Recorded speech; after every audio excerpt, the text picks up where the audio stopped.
So I promised a review of my Canon 17-40mm L series lens.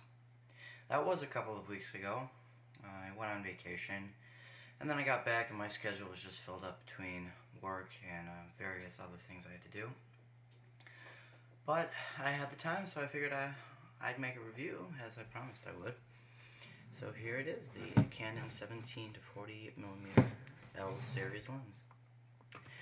As you can see, the barrel width is 77mm, though the front element is not actually 77mm.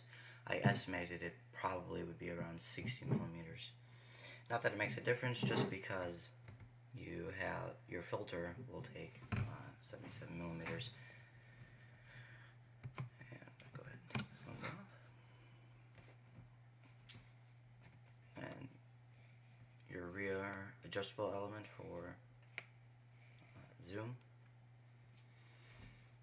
And then right here, if you can see the markers that basically look like it makes a square. This is so you can put various films for white balance and different colors in your photos. I'll probably never do anything like that because you can do most of it with software nowadays. But it's more of a professional thing, and I would say I don't consider myself a professional. If I consider myself a professional, I'd probably get myself a 5D Mark II. I shot on a Canon 35mm, an AE1 back in the day, and obviously when I went to an XTI, I went from a full frame camera, which is what a 35mm is, to a crop frame sensor, which is what the what Rebel series is, the 50D, 40D, 30D, and I believe the Mark III, the 1D Mark III is a crop frame, and the 1D Mark III's, no, the 1DS Mark III is a full frame, I believe so. So this lens has an f-stop of 4.0 and up. It goes up to f of 22. I believe it goes up to an f of 22. Let's check and make sure. As can be expected with an L series lens, your zoom is very smooth. There's absolutely no feedback or resistance. This is focus, obviously, and this is your zoom, both of which meet very little. You meet resistance, but it doesn't change as you go faster. It's constant, and you're given no real feedback. It doesn't lock into back into place or anything like that, like on some of their lower end lenses. Let's see. Go ahead and turn live view on.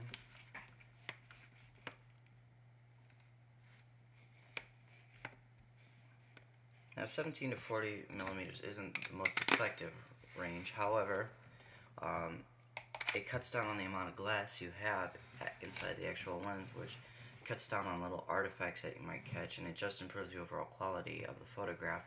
And especially being that it's L series, you just take incredible photographs. Now I read some reviews and I actually gave a try to a 24-105, and truth be told, I like the images the 17-40mm produces more than I do the 24-105. Though the 24-105 does have image stabilizer, whereas the 17-40 does not. The price is what why I can justify not buying the 24-105. The 17-40mm works just fine for me, and then I have an 85mm, 1.8 85mm, a 1.4 50mm. So I basically have any lens I would really need in a situation like that. So I've eliminated the 24-105 off my list. Though it is a great lens and all, and it is an L series, so you do take phenomenal photographs. 17-40 is doing just fine for me. I'll go ahead and put some photos up at the end of this video just so you can see some of the results that I got. Contrast ratios through the lens were absolutely wonderful. The color that the lens brought out was magnificent. Of course, the 50D does have a bit of a role in that, just because it's the sensor that also determines many of those elements in a photograph. And as I told in my review video, gosh, almost a year ago, 50D does a phenomenal job. And now that you put an L series lens on here, it does an even better job than one could hope for. Now the f-stop of 4, now that does limit you at certain light situations. You have to attach a flash, or you need a tripod, and you know, it can get annoying at times, or you can hold really still. I do wish it was 2.8, kind of like the 70-200 I own. They do make, I think it's a 17-35mm. You have to correct me, I can't remember the lens. They do make a 2.8 L series. That is a wide angle lens. However, it's I think it's almost $1,300. So I mean, your image stabilizer on a 24-105 can almost make up for that f-stop. Of course, you don't get the same depth of field in your photographs, which cuts down on your ability to shoot certain situations.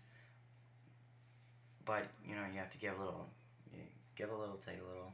It happens. Other than that, I mean, it really is a wonderful lens. I would highly recommend it to anybody out there looking to get themselves an L series lens. This is the lowest priced L series. It's under $1,000. I bought mine for $700, and there's a rebate going on it right now. I believe it goes till the end of August. So if you're gonna buy one, I suggest buying it soon. If not, I still suggest buying it. It is a wonderful lens. Takes phenomenal photographs, and you know, I don't think I can say it enough, to be honest with you. Solid L series lens construction that really Canon seems to have down pat. So, and there's no barreling effect. You don't get a vignetting effect on your photographs as you do with their some of their EF and EFS lenses, EFS zoom lenses, I should say. Those I've never been happy with, which is why I chose to get the 17-40mm over anything else. So, well, if you have any questions about it, I'd be more than happy to answer them. There really isn't much to say. It's a wonderful lens, and I think I'm going to wrap up my video with that. So, thanks for watching.